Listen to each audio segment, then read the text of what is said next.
Chapter 6. Saya Mahu Menikah. I want to marry your daughter. The title of this chapter, Saya Mahu Menikah Dengan Anakmu, is a Malay title. These were the actual words spoken by a spirit in a man's voice through a girl in Teluk Intan, Malaysia. The translation of the title in English is, I want to marry your daughter. In many experiences with spirits, it appears that women, the fairer sex, seem to be more vulnerable to spirit possession than men. Perhaps it is the charm and beauty of women that make them easy prey of spirits. But this does not mean men cannot fall prey to the bad spirits. This experience took place in 1996 in a house situated at Teluk Intan, Perak. The girl's mother worked as a janitor in a hospital there. Her father had died a few years before, leaving behind the mother and her 2 daughters and 2 sons. The 2 boys had left the mother to live elsewhere, and at the time of this incident, the 2 sons were not present. One Wednesday evening at about 7:30, John and his wife, Ruth, were doing their round of pastoral visits and came to that particular house. They had not known of the spirit problems in the house at the time of their visit. It was only later on that they learned of spirit troubles in the family. During the visit, while they were in the house, the girl who was possessed spoke these words in Malay, making eyes at her mother, Nama saya Hamzah. Soya sudah lama jatuh cinta pada anakmu. Biar saya menikah dengan anakmu. The English interpretation of these words is, my name is Hamza. I have been in love with your daughter for a long time. Allow me to marry her. These words were directed to the mother, through the daughter, who was under the influence of the spirit, and it spoke in a man's voice. She was a very beautiful girl, the envy of many a man in that neighborhood. Apparently one of them had charmed her. The pastor and his wife prayed for the girl. The bad spirit seemed to leave the victim for a while, but it returned to her again. Then, Pastor John suggested a change of venue. He told the mother to bring her daughter to church the next day, a Thursday, and attend the weekly prayer meeting in their church hall, and that a group of believers would pray for her during that time. The pastor quickly sent word around for his members to come for a fast and prayer session for the girl. A spirit that recited Psalm 91. The next day, about 35 members came for the special prayer meeting. Of these, not all were fasting.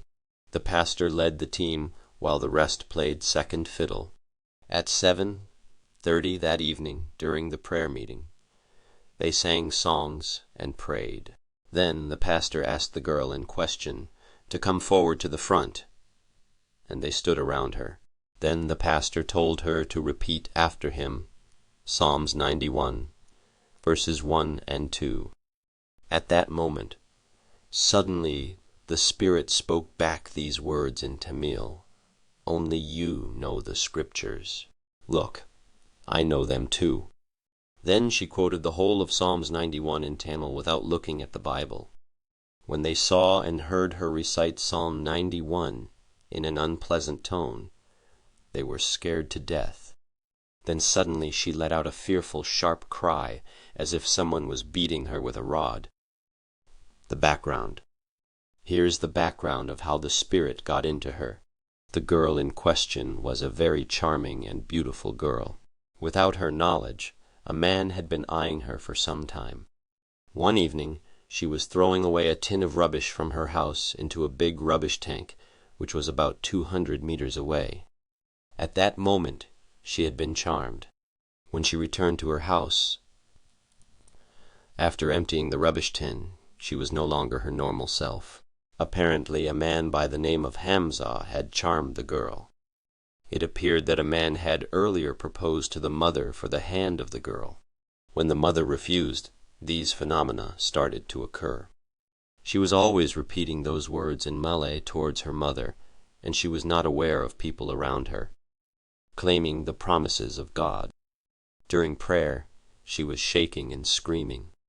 About 8 able-bodied men held her hands and feet, and everyone prayed for her.